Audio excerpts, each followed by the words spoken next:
Assalamualaikum warahmatullahi wabarakatuh.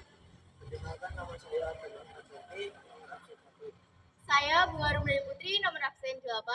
Saya Hafni Atila Urahmah, nomor absen 17. Saya Alfirani Utami, nomor absen 2. Saya Eva Stariana, nomor absen 12.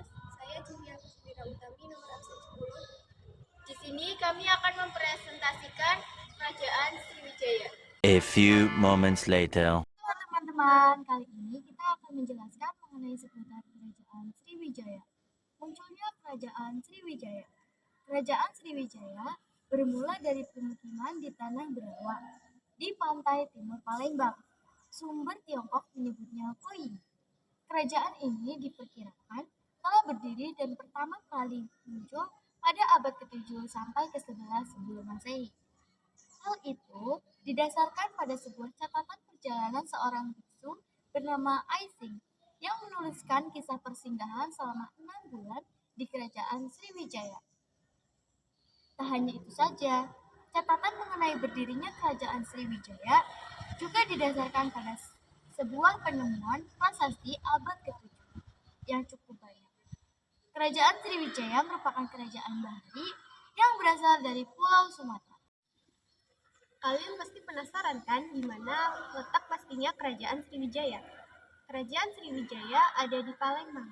Alasannya, prasasti Sriwijaya banyak ditemukan di sana. Ada prasasti kedukan bukit yang memadai dibangunnya sebuah perkampungan. Prasasti Talang Tua yang memadai dibangunnya Taman Sri Kestra. Dan prasasti Telaga Batu yang menandai pejabat-pejabat disumpah. Semua ditemukan di Palembang merupakan suatu bukti bahwa Palembang merupakan kota Sriwijaya. Nah, selanjutnya kita bakalan bahas prasasti peninggalan Kerajaan Sriwijaya. Yang pertama ada prasasti Kedukan Bukit. Prasasti Kedukan Bukit ditemukan di sekitar Sungai Tatang pada tahun 605 Saka atau 683 Masehi. Prasasti ini menerangkan tentang perjalanan suci Dapuntahyang yang disebut Sidayatra. Yang kedua ada prasasti Talang Tua. Ditemukan di Talang Tua pada tahun 606 Saka atau 684 Masehi.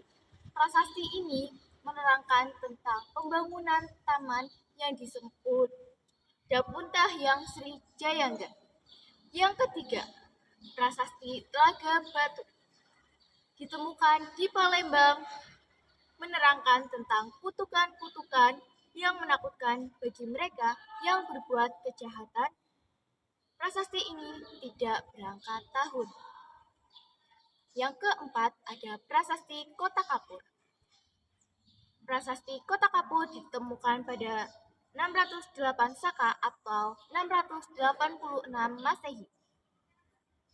Ditemukan di Pulau Bangka, menerangkan tentang perintah raja untuk menjaga kedaulatan dan menghukum setiap orang yang berbuat jahat. Yang kelima ada prasasti Karang Berahi. Ditemukan pada 608 Saka atau 686 Masehi di Jambi. Prasasti ini menerangkan permintaan kepada dewa untuk menjaga kedaulatan Sriwijaya dan menghukum setiap orang yang bermaksud jahat. Yang ketujuh ada prasasti Ligor.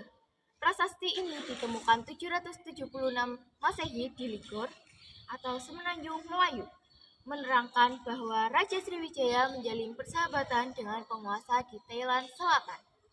Yang terakhir ada prasasti Nalanda.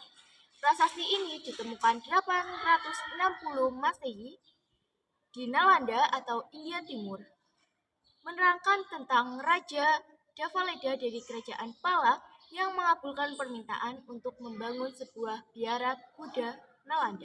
Selanjutnya kita akan beralih ke deretan raja Kerajaan Sriwijaya. Yang pertama ada Dapuntahyang Sri Jayanasa pada abad 7 Masehi. Dapuntahyang Sri Jayanasa merupakan anak dari Raja Santanu dan Permaisuri Dewi Badrawati.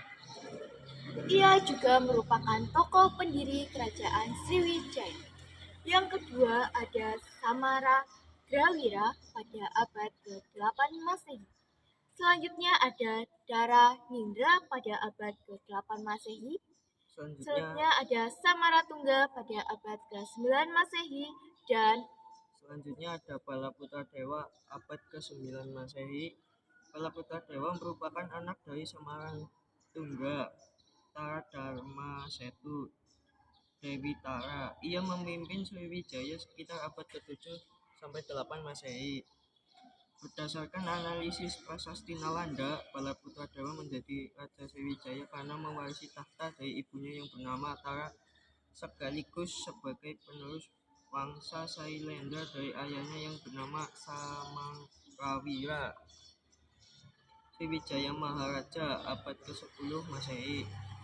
Sri Cundramani Warmadewa abad 11 Masehi. Kertanegara abad ke-12 Masehi. Nah, sekian pembahasan mengenai kerajaan Sriwijaya, yaitu peninggalan dan deretan raja-raja kerajaan Sriwijaya. Selanjutnya kita akan ke masa kejayaan Sriwijaya. Masa Kerajaan Sriwijaya. Saat masa kepemimpinan Raja Balaputra Dewa, Sriwijaya berada pada puncak kejayaan sebagai kerajaan maritim yang menguasai jalur perdagangan di sekitar Selat Malaka pada abad ke-7 hingga abad ke-11. Masa kejayaan kerajaan ini bermula dari Raja Balaputra Dewa memperluas kekuasaan ke Jawa Barat, Kalimantan Barat, Bangka Belitung, Malaysia, Singapura, hingga Thailand Selatan. Hal ini membuat kerajaan Sriwijaya mengalami puncak masa kejayaan. Masa runtuhnya kerajaan Sriwijaya. Pada abad ke-13 sampai dengan abad ke-14, kerajaan Sriwijaya mengalami keruntuhan karena kerajaan Kalamanda melakukan penyerangan sebanyak 2 kali pada tahun 1007 dan 1023.